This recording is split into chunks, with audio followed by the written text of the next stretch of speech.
Most people think they need to feel 100% before they start training again. However, if you're dealing with pain, aches, stiffness, you may realize you're going to be waiting a while before you get back to the gym. So instead of asking, should I train today?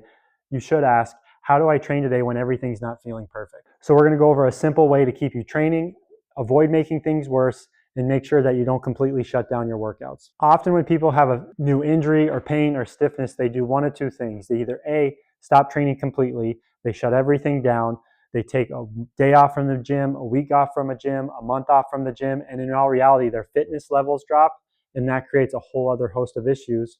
Or B, they just keep pushing through it. They keep pushing through the activity that's bothering them, whether it's running, golfing, and they just keep pushing through that activity, and they make the injury or make the pain worse, and it turns from an acute injury to a chronic injury, and that also becomes something difficult to treat. So in reality, we want to find the middle path between both of those, where we keep you active but make modifications to keep you working on function, health, and wellness.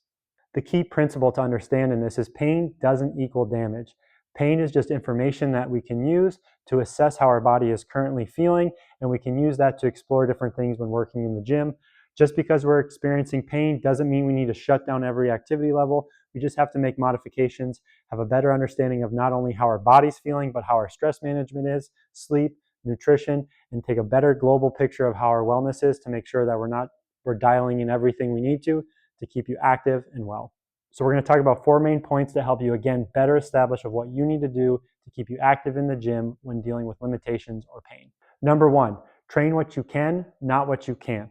So if your knees are a little flared up, they're swollen, maybe we need to do activities that don't put stress on the knee. We can do our upper body push-pulls, we can do carries, we can do some isometrics for the knee. That may make the knee feel a little bit better. Think wall sits, or we can do sit to stands.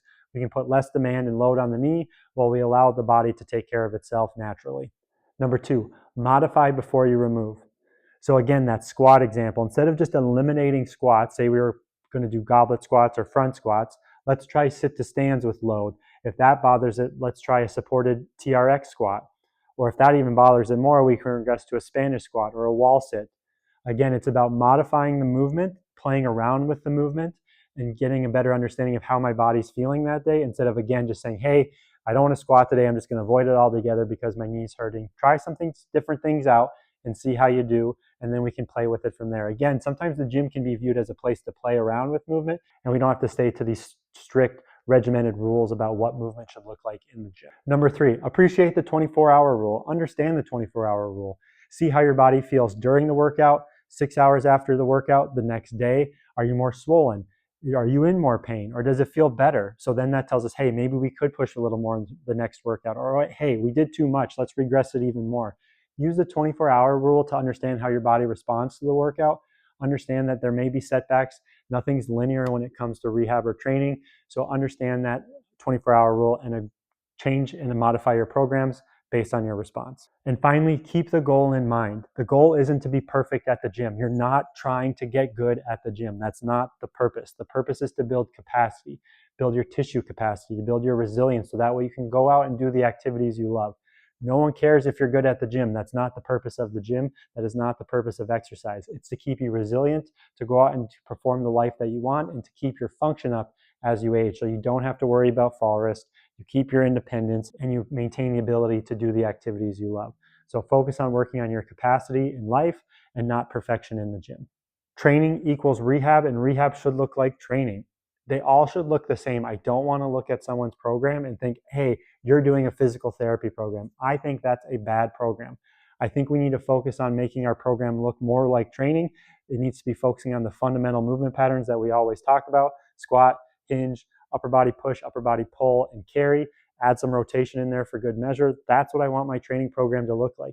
Yes, we will make modifications if we're dealing with a certain injury or we need to work on a certain body part. But again, rehab is training. Training is rehab. They're all the same. We're always kind of working on things and pulling different levers when it comes to programs. So again, instead of chasing perfection, we need better systems. We need to have better education and better understanding, and empower people, empower you to go out and make modifications in your programming. That is my goal as a physical therapist. It's always to provide reassurance to the clients that I'm working with that it's safe to move, it's okay to move, and that you have the understanding how to make these simple modifications within a given workout program. Because A, we don't need to make it that complicated. It isn't that complicated. We need to simplify it so that way you feel more confident to take care of your body and go out and maintain your function. That way you maintain your independence and you're able to do all the activities and live the life that you want to live. So if you're struggling with certain movements or certain exercises, drop a comment below and I can go over different modifications that I would recommend to help you better perform those activities and build up your capacity within those movement patterns. If you like this content and want more of this content, please share this with a friend, a family member, and subscribe. I plan on doing more of these videos of talking about these key principles of how we can build up our resilience and our confidence in the gym, even when we're dealing with discomfort and pain.